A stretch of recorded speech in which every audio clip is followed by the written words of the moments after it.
Welcome to 5 Minutes with Phil. That's a catchy name for the series, but I don't think of myself as a Phil. I'm Philip. I'm called that by family, yet everybody else I meet ends up calling me Phil. Apart from my girlfriend who calls me an embarrassing pet name, which I won't speak of here. And whenever people write my name, it's spelled with 2 L's, or they add an S to the end for some reason. I'm sure that for many people, spelling Philip is about as difficult as spelling diarrhea. A-levels and college are things that students choose to do in England between the ages of 16 and 18. College isn't essential, but it's required if you want to go to university, I think. I took college for granted, seeing it as a 2-year filler course until I was old enough to hang with the grown-ups at university. But with hindsight, I much preferred college, and think I learned more from it as well. And of my A-levels, the one I remembered most fondly was English language. What exactly do you learn about in English language? Especially if you're a native English speaker already. It's not like some secret course to give native English speakers the edge over everybody else by teaching them how to speak posher. It didn't make me an incredible speller or grammarist or anything like that either. That's not what it was about. To be honest, I think I was a pretty rubbish student because I don't think I ever figured out what it was about. But what I do remember were the teachers. One of them would get endlessly sidetracked and would talk about random stuff all lesson. I sure hope I never become like that. My other teacher, though, for me, was English language. He is what I see when I imagine English language. He blew my mind by being the first adult I encountered to not only accept new words, but to actively embrace them. Look in the dictionary at all the new words that are being added every year, and most of them seem like cringy combinations of old words that adults think are phrases that younger people have come up with and like to use, but are actually phrases that are equally hated by younger people as well. I don't know who the people are who invent and use these new words, but I hate them already. But this English teacher didn't. He was on it. He loved the way that technology was changing the way that people spoke. He was surprised that I liked computers but hadn't heard of Twitter. With hindsight, that wasn't too surprising since I liked computers and not the people who were using them. But I digress. This teacher was amazing and forever changed the way I saw the English language. I think that particular A-level, more than anything else I've done, has helped me to be a YouTuber and to keep up with the times by embracing the way that not just language changes, but how everything does.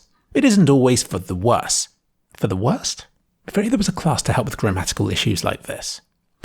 I contacted my English teacher a few years ago to thank him for what he did for me. He never responded.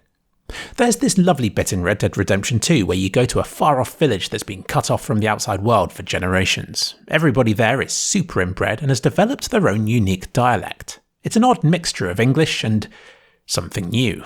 I really like this bit of the game. I think my teacher would have liked it as well. But I think the same thing has been happening to me, but on a more localized scale. Especially since the pandemic started, but pretty much since I left a shared house to live with my girlfriend. I didn't realise how much this would cut me off from the outside world, but as somebody who works from home, maybe I should have expected this. My girlfriend is still socialising. She works, she talks to colleagues and clients, but I don't. I'm sat in my room, with my only contact with the outside world being through Discord.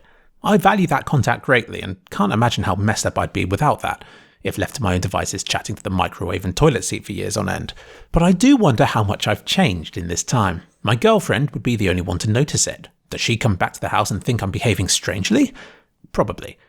But stranger than I used to be? Am I developing my own body language, accent or words from being alone so much of the time? I said earlier that we call each other pet names. That sounds sweet and affectionate, doesn't it? But it doesn't end there. Our communication is littered with weird words and phrases. These things start as running jokes, then become habits, then eventually just become who we are. Which is really scary to think about, isn't it? I've literally changed my personality from repeating jokes too many times. I refer to myself in the third person sometimes. My girlfriend pointed this out to me, but hilariously did that in the third person as well. I think I'm just a terrible influence on everybody around me and perhaps should be contained to his own room. But this has given me faith that you can fake it till you make it. If you act like James Bond for long enough, then you might eventually become like James Bond. It's just that the stuff I've been doing ain't no James Bond. I reckon it could be a great movie. A person in solitude is seen to gradually descend into madness, with the true horror being how normal it all seems until they're exposed to the real world again. But we might not have to wait for the movie. I'm pretty sure there will be a lot of strange behaviour once lockdown ends. This has been 5 Minutes with Phil, the show that may or may not be 5 minutes long. It's a pretty terrible name really, isn't it?